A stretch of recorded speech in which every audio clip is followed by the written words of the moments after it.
रघु नाम का गरीब शेर अपने छोटे से परिवार के साथ रहता था। वो गरीब होने के बाद भी बहुत खुश थे। रघु पूरा दिन जंगल के राजा के यहाँ लकड़ियाँ ढोने का काम किया करता था। राजा शेर के यहाँ रघु और एक बंटी नाम का बाघ काम करते थे। रघु बहुत मेहनती था, वो ज्यादा काम करता था और राजा शेर उसे बाघ से ज्यादा ही पैसे दिया करते थे। ये देख बंटी बहुत चिढ़ता था।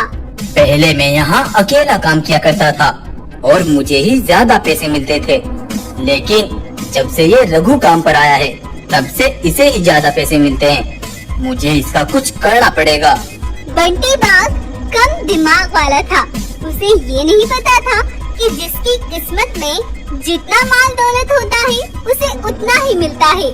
हर रोज की तरह जब रघु पैसे लेकर अपने घर की ओर जा रहा था तब बंटी बाघ उसका पीछा करता है। रघु के बीवी बच्चे घर के बाहर खड़े रघु का इंतजार कर रहे थे। वो देखो माँ, पिताजी आ गए हैं। हम दोनों जाकर कुछ खाने का खरीद कर लाते हैं। दोनों भाई बहन राशन लेने चले जाते हैं और रघु उसकी बीवी घर के अंदर चले जाते हैं। तभी बंटी बाघ चुपके से आकर रघु के घर में आग लगा देता है। कुछ ही देर में रघु का पूरा घर जलकर राख हो जाता है। जब दोनों भाई बहन घर वापस लौटते हैं तो अपने घर की हालत देख दोनों की चीखें निकल आती हैं। रघु का परिवार तबाह हो गया। दोनों बच्चे अब बेसहारा हो गए थे। रश्मि बहन, अब तो माता पिता और हमारा घर भी नहीं रहा। अब हम कहाँ जाएंगे? रश्मि अपने भाई से बड़ी थी। वो उसे दिलासा देती है, तू चिंता मत कर, मैं हूँ ना तेरे साथ, सब ठीक हो जाएगा भाई। दोपहर के समय भूख के कारण रश्मि के भाई वीर की तबीयत बहुत ज्यादा बिगड़ जाती है। रश्मि अपने भाई को एक पेड़ के नीचे लेटाकर भोजन मांगने के लिए चली जाती है। गर्मी का मौसम, तेज धूप से तपता सूरज और मासूम सी रश्मि दर दर भटकती जानवरों से भोजन की भीख मांग रही थी। गोरिल्ला अंकल, मेरा भाई कल से भूखा है। वो भूख के कारण तड़प रहा है।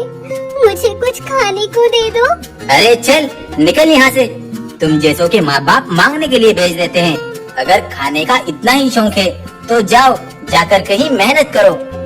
बेचारी रश्मि गर्मी के इस मौसम में दर दर भटक रही थी। आखिरकार उसे एक जगह से भोजन मिल जाता है और वो उसे लाकर अपने छोटे भाई को खिला देती है, जिसे खाकर वीर को कुछ अच्छा महसूस होता है। लेकिन रश्मि को अब अगले दिन की चिंता खाए जा रही थी। आज तो मुझे जैसे तैसे भोजन मिल गया, लेकिन कल अपने भाई को कहाँ से भोजन खिलाऊंगी? रश्मि यह सोच ही रही थी कि तभी रश्मि को उस गोरिल्ला की बात याद आती है। अरे चल निकल यहाँ से। तुम जैसों के माँ बाप मांगने के लिए भेज देते हैं। अगर खाने का इतना ही शौक है तो जाओ, जाकर कहीं मेहनत करो। ये सोचकर रश्मि काम करने का फैसला करती है और वो अपने भाई को साथ लेकर एक दूसरे जंगल की ओर जाती है। रास्ते में उन्हें काम पर जाते हुए कुछ जानवर दिखाई दिए। तब रश्मि उनके पास जाकर एक गाय को अपनी सारी बात बताती है। बस हमें काम दिला दो ताकि हम अपना पेट भर सके।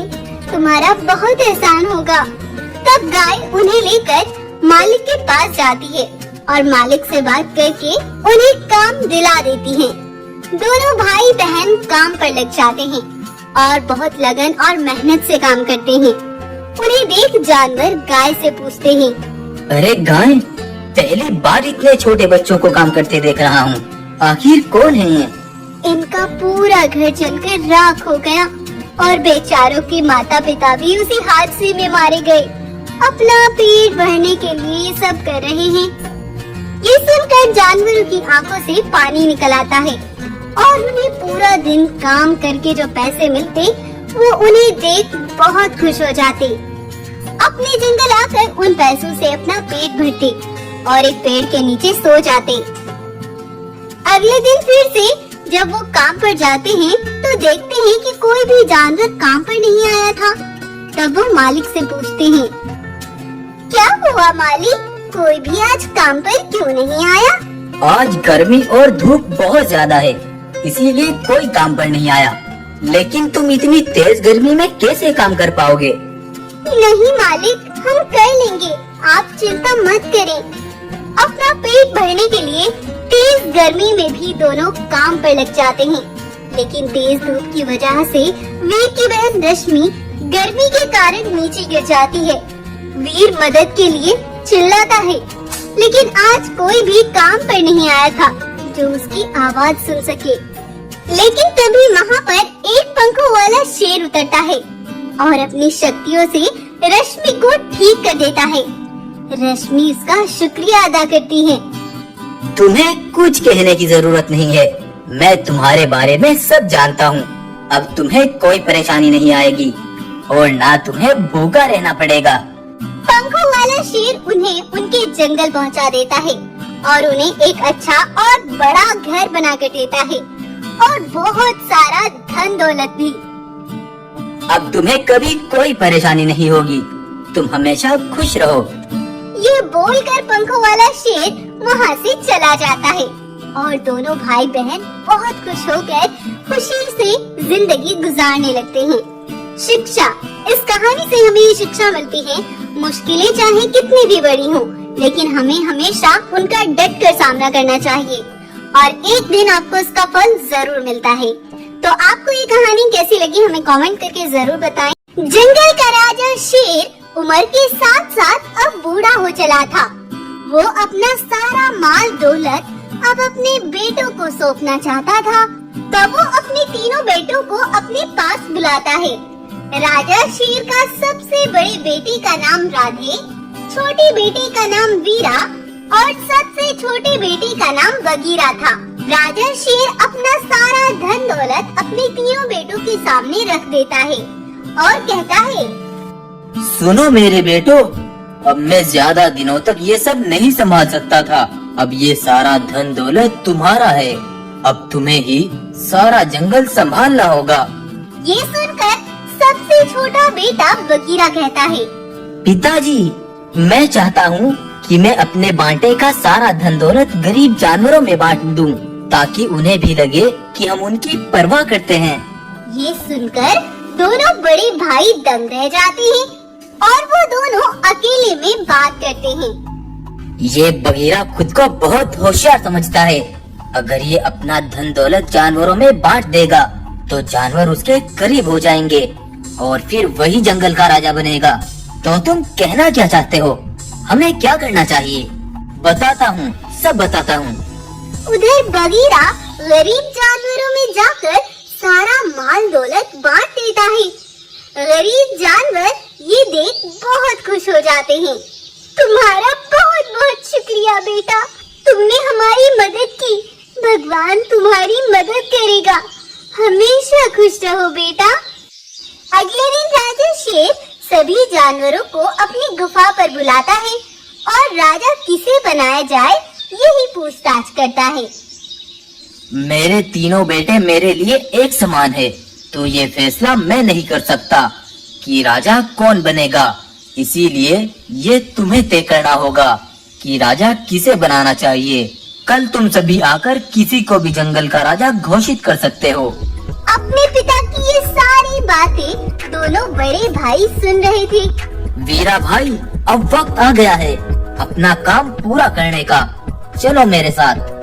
तब दोनों बड़े भाई अपने छोटे भाई बगीरा के पास जाते हैं। अरे भाई बगीरा, एक मुद्दत हो गई। हम तीनों भाई एक साथ कहीं घूमने के लिए गए थे, चलो आज पुराने कुएं की ओर चलते हैं। हाँ भाई बगीरा, चलो, बड़ा मजा आएगा।